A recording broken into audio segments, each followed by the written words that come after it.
Welcome back to Money Talk Radio and the Ellis Martin Report. Today I have the pleasure of speaking with Jonathan Lafontaine. Jonathan Lafontaine has been a strategic advisor for the Ministry of Natural Resources and Forests of Quebec since 2020. He's highly involved with the implementation of the Critical and Strategic Mineral Plan, especially to help promote the mineral potential of Quebec, and plays an important part in tracking exploration activity for the government in the province. Mr. Lafontaine is a professional geologist registered in Quebec, Saskatchewan, and New Brunswick. He has well over 20 years of technical and corporate experience and has worked on several projects of different commodities throughout Canada, working with diverse organizations from major mining companies to junior explorers. He has also held significant roles in corporate development, in mining investment, and in managing international technical committees. Jonathan, welcome back to the program. It's great to have you with us today. Thank you very much for having me again. It's a pleasure as always. Now, I met you on the road in London, I believe, perhaps another city across the globe. You are currently in Seoul on behalf of the Quebec government, representing the province at the Fast Markets Conference, and it's part of your outreach globally to make everybody aware in our sector, and by that, the critical minerals and strategic minerals sector, aware of Quebec, which actually leads the world in developing projects in the mining space. So let's talk about that for a few minutes. Sure. That's a good point. We did meet at another conference. I am here in Seoul, and we do a series of conferences all around the world. For instance, we were present, of course, at PDAC, but also we're present at the IMARC conference in Australia, and we're also present at Mines and Money in London. The reason why we do this outreach is to help build bridges and highlight Quebec as a stable, reliable partner. And doing this outreach has given us insight, very good feedback, and very good relationships with other jurisdictions, other like-minded jurisdictions. So, for instance, last fall, the province of Quebec signed an agreement with the government of France on the topic of critical minerals, an exchange of information, exchange of procedures. So that positions Quebec very uniquely for the French market in the critical mineral space. Now, Quebec is distinguishing itself as much as it can, but it has to maintain its profile. We essentially do this outreach to be sure that everybody understands the core reasons behind it. That's really the essence of why we're doing it. That's fascinating. You had me thinking about France. I know they lead Europe with regard to nuclear energy and Orano. I'm thinking that you probably have a lot to share with France, being that you are so proactive in the province of Quebec in promoting exploration in critical minerals and critical metals. How are you helping France, so to speak?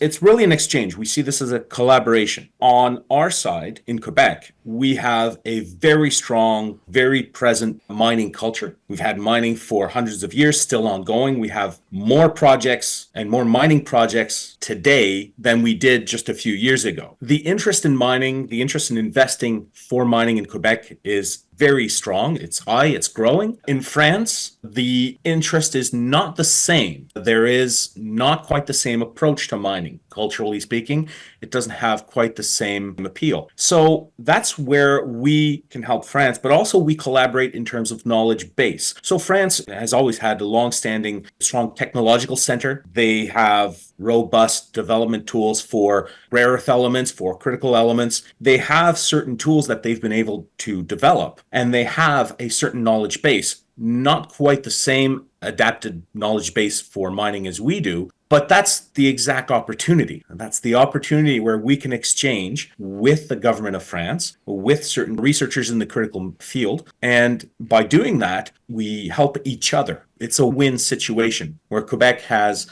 access to a very advanced, technologically savvy knowledge base, and France has access to what we can do in terms of raw minerals, in terms of our research centers, which are, I don't want to neglect them, they are very significant. By putting all of this together, we come up with a very interesting mass of knowledge, understanding future developments that can occur. So that's really, in a nutshell, maybe the type case of why we do this international outreach. When I see you in places like Sydney, Australia, or Toronto, or London, you attend investor events. Having said that, are you involved necessarily in France or in Europe per se in attracting dollars to the province of Quebec per se, or are you helping facilitate relationships with some of the companies that you work with to attract those dollars? We're a multifaceted team, so there's not just myself. There's a whole group of people that do this outreach. I more specifically work to help facilitate relationships. I help present certain parts of the government, certain organizations, ministries, departments, and highlight their work with interested delegates that I can meet at various events around the world. We do have in Quebec IQ, which has a foreign direct investment team.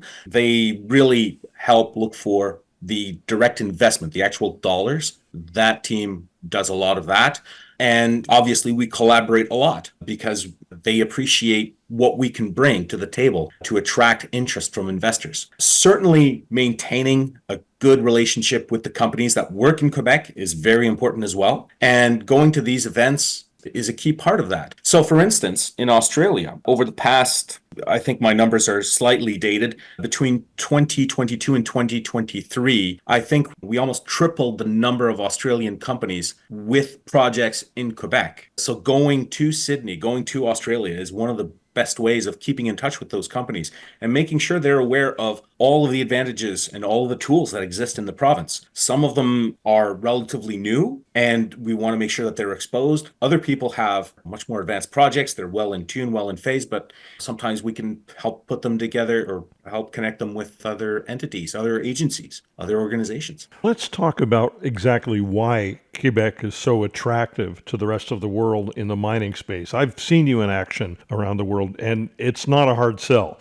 Let's talk about your critical and strategic mineral action plan. Sure. Plan was originally started in 2020. And one of the fascinating things is Quebec was the first jurisdiction in Canada to come out with a plan, even before the federal government. Quebec saw this opportunity of developing a plan, and we needed to structure it properly because the government can't position itself as just picking mining projects that are going to go forward. We have to structure a plan that is going to be profitable for the entire province, for everybody. And the way we did that is we looked at essentially 4 important pillars of the plan. Of course, exploring is one of the key pillars, mapping our critical and strategic mineral potential, building that scientific knowledge that I mentioned a little bit earlier, and supporting these collaborative research development networks. These are all parts that the government has to play in that first orientation. The second orientation is also to help develop these projects. We can provide financial support through Investissement Québec for projects in processing and recycling. And another thing that was facilitated by having an agency like Investissement Québec was that they were able to consolidate infrastructure around Bécancour. And that really helped leverage that knowledge base and concentrate it into one working area. That battery campus is bubbling with all kinds of different projects, but they all have important synergies that they can work with. So those are the 2 clear orientations that the province put together in their action plan. But there are 2 others that somewhat go a little bit below the radar, but that are still important to mention. And the first one of those other 2 is the recycling component. Critical and strategic minerals we're going to need more, and the demand is not going to go down. It's going to increase almost exponentially.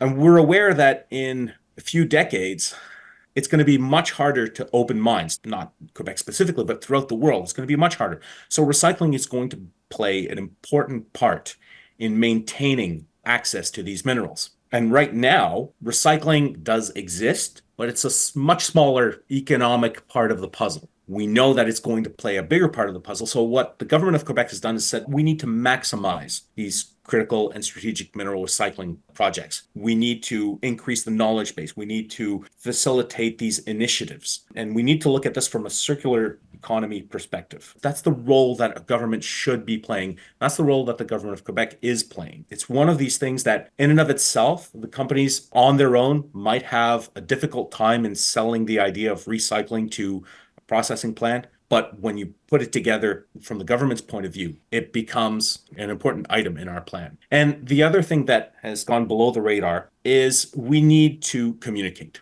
We need to raise awareness. We mentioned about the outreach that we've done with other jurisdictions around the world. We also have outreach programs within the province of Quebec. Critical and strategic minerals specifically is something that I think everybody might have heard the term, but not everybody knows what it is. And Quebec is not really an exception to the general trend. The mining space is well known when you're within the mining space, but when you're in the general population, sometimes a little bit more difficult to understand. So the province of Quebec has developed an outreach program, and we've put together videos, PSAs, And we actually have people that go out to different events and reach out to the general public and try to get them aware that their telephone is constituted in large part of critical and strategic materials. The batteries for their electric vehicles are critical and strategic minerals. And to the general public, one could understand that turning rocks into phones that doesn't fit together, yet it does. And that's a part of the outreach that the government has to play. That's one of the key orientations within our plan. So does this education process, this outreach, are you reaching into the schools? Are you educating young people as to what's going on? Because I believe it has to start there as well for it to become part of the culture. We do have a school outreach program. Of course, it's tailored to the level at which we reach. So in other words, we're not going to talk about details of critical minerals at a grade school level. So we've tuned it to the appropriate age. Yes, we do go out in schools.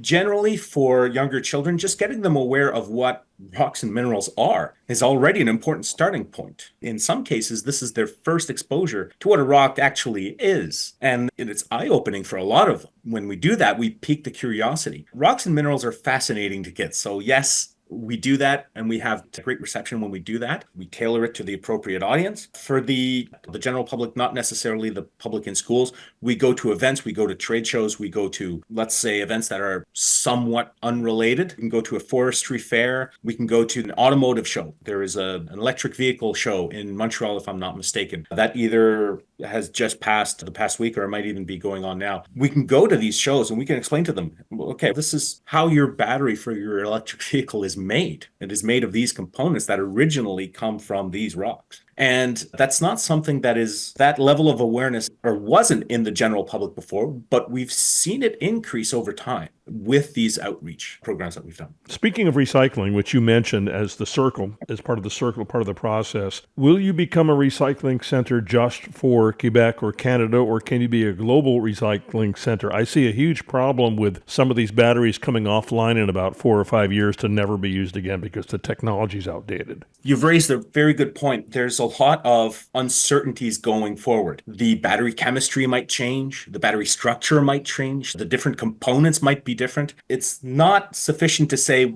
we'll recycle them eventually. We have to structure our ideas today. We have to put in place the recyclers that will be able to take in material and transform it into whatever is required from the industry going forward. The point that you've made on the technology changing is quite astute. That's one of the key uncertainties. What will the battery technology be in 10 years? Will it be the same? Maybe not. I certainly don't know. But there's going to be lithium. There's very little doubt that there won't be lithium. There might be, instead of a nickel, manganese, cobalt, lithium structure, they might switch to a lithium iron phosphate structure. I have no idea. That really is not up to me. But what we need to do is be sure that we have all the places we need to recycle this material. With respect to your point on can Quebec recycle larger than requirements of its own province? That's a very good question. And I think there is a lot of diplomacy that has to be raised, which is why it's important for Quebec to be understood as a stable and reliable partner. Let's project ourselves 10 years into the future. If the EV market has expanded the way it's forecasted to expand,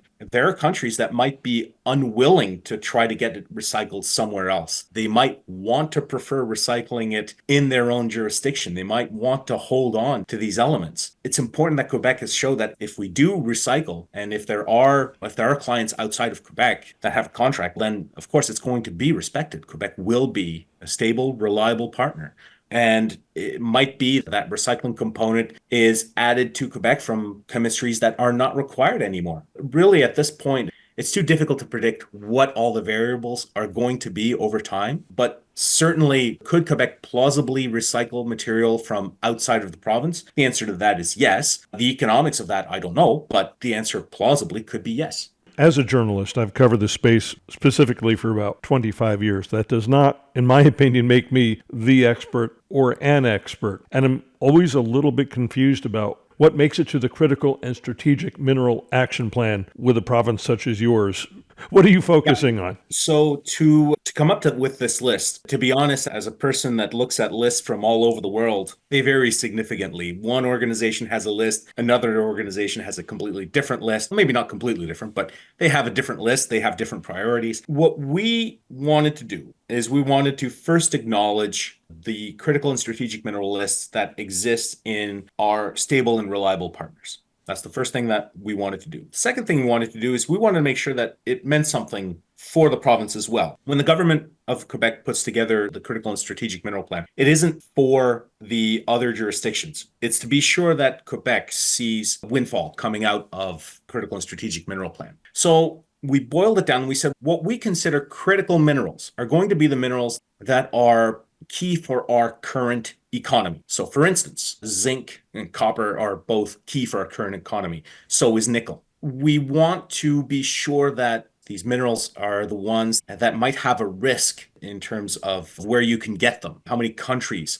monopolize a mineral. That's another consideration that we have. And what we called strategic minerals are the minerals that will be required to put in place all of the policies that the government wants to put in place. So, for instance, a policy like the digitization of mines. In Quebec, we call mines 4.0. So the modernization of mines, taking miners out of the mines and putting automated vehicles within the mines, creating leaky feeders throughout the entire mine site. The deepest LTE cell signals in the world are in Quebec, in the La Ronde mine. Putting that in place requires wiring. It requires routers. It requires chips. And we want to do this. We want to put in place this policy. What do we need for the materials to put this in place? Same concept for the battery strategy. Well, if we want to be a battery component hub, what components do we need? We listed these out and we considered those strategic. When we first announced our plan in 2020, we had a list of 22 minerals that we considered critical or strategic. And we've actually added to that because we followed through with our reasoning. Earlier this year, actually just a few months ago, we added 6 new minerals to that list. Aluminum, because aluminum is exceedingly important for the economy of Quebec. Apatite, which could be very important for, I mentioned it earlier, lithium, phosphate, iron batteries. Germanium, manganese, also important for batteries. And also high purity iron and high purity silica. Do you have all that in Quebec? We have aluminum smelters, we have apatite, we have a potential for germanium, we have potential for manganese, we have, and yeah, I didn't mention high purity iron, high purity silica, which are transformation of those materials. High purity iron is very important because currently today, throughout the world, steel making furnaces are being replaced by electric arc furnaces. And to create a high quality steel with electric arc furnaces, you have to use a higher quality of iron in the deposit. So in the green transition of making steel with less carbon footprint, of making green steel, you need a higher purity iron source. And that's essentially a transformation process. But that's something that could be applied to Quebec, absolutely. Essentially, the point is either these materials or the potential of developing these materials. And we see that as either key for our economy today or key for our future economy to develop our plans such as the energy transition plan, the plan for our battery strategy. Developing these plans requires certain minerals, and that's why those minerals are on the list. You're in a unique place right now in the world. You're in Seoul, South Korea, and the reason why I'm jumping back to your location at the moment is because you mentioned chips. You mentioned technology. You are right where the end users are. It would be foolish if we all didn't consider the opportunities that await you at this conference potentially with regard to Japan, South Korea, Malaysia, Indonesia, and making Quebec fully vertically integrated with the rest of the world and inviting those entities to come visit you and build their factories there and to apprentice the local workers there so that you can be from A to Z complete in that circle in the energy transition. Seoul is a very interesting place for us because Quebec has today agreements with 4 significant Korean manufacturing companies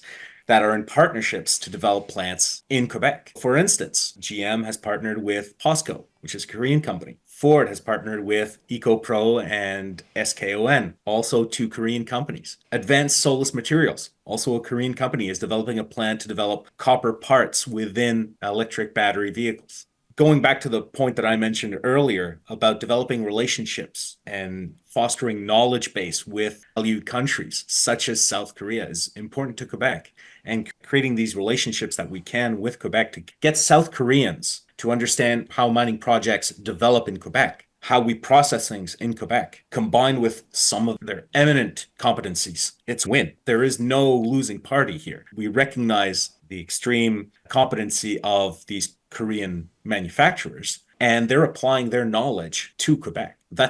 I think that's fantastic. I agree. I'm finding that some of these mobility funds and the end users are really not that involved or haven't been that involved in early stage exploration. What are your thoughts in that regard?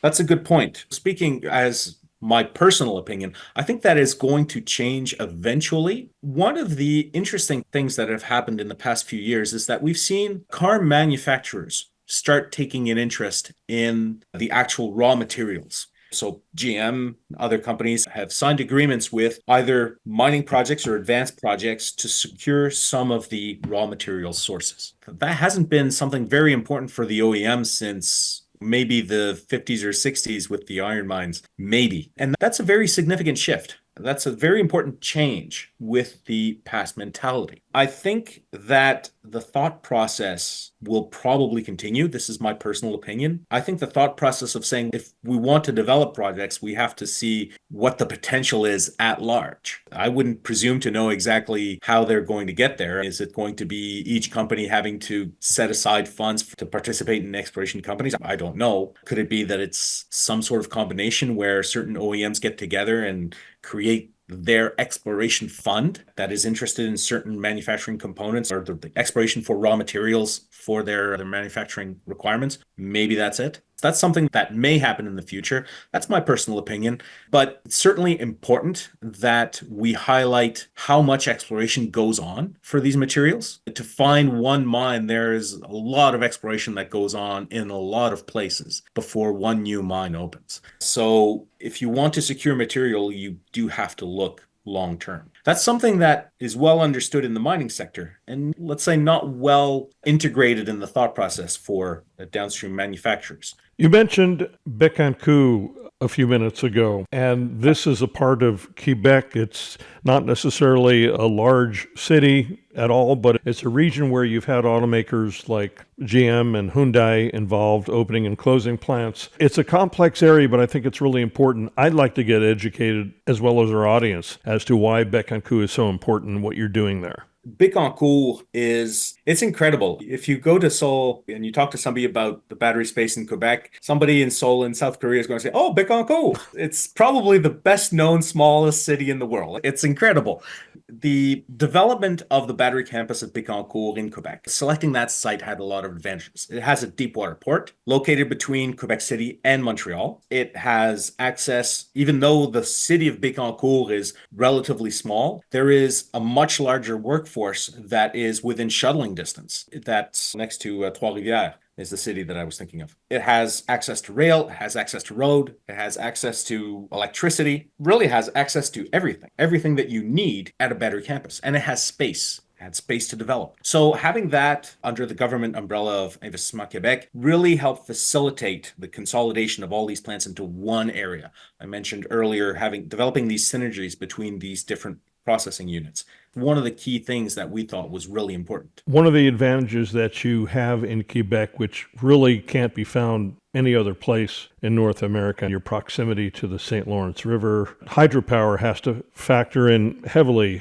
with regard to really super clean energy across the province and for Canada. In Quebec, well over 90% of the energy is from hydropower. And actually, when you combine it with wind power, 99 and a fraction percent of the electricity produced in Quebec is renewable electricity. So it has essentially a near zero greenhouse gas footprint. When you're looking at developing your manufacturing base, you have the opportunity to invest where there is power that is low carbon footprint power right off the bat. That's attractive. But having prices that are also very interesting in the processing universe, that's really one of the key items that really attracted people to Quebec initially. So yes, the hydropower is one of the key items that really help sell Quebec as a stable, reliable partner, generating electricity, generating low carbon electricity and generating, let's call it relatively cheap, low carbon electricity. That's an incredible selling point when you go to your partners overseas. And this is why the province of Quebec is so popular across the world in the mining industry.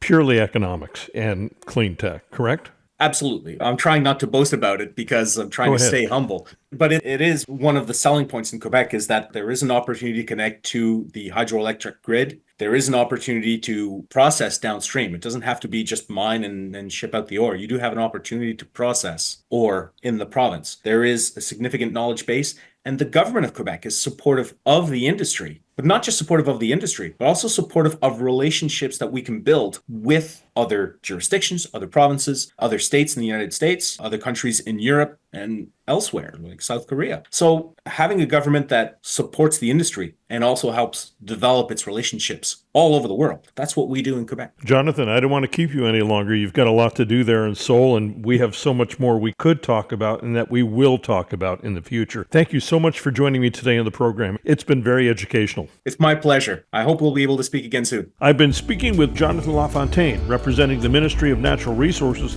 and Forest of the province of Quebec, Canada. Learn more about MNRF by going to quebec.ca. To subscribe to Money Talk Radio, go to ellismartin.com.